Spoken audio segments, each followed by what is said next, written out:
All right, so the symmetry about y equals x.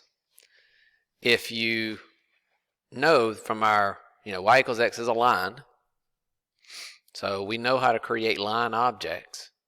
Right? You give it the slope and the intercept. So for y equals x, the slope would be 1, the y-intercept would be 0.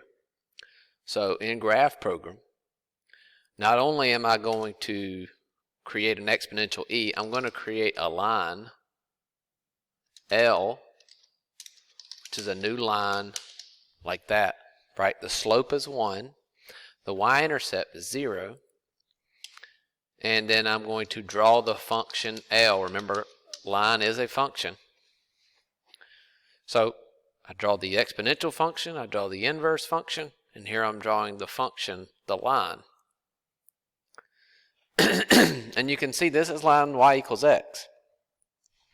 And they are mirror images of each other from y equals x. Which means I am looking, this is the old thing. It is 2 times 3 to the x, and its inverse. Right? This is the inverse function, which we're going to talk about. The inverse of an exponential function is a logarithm. It's a logarithmic function. Okay, so we would be looking at some function with a logarithm right here.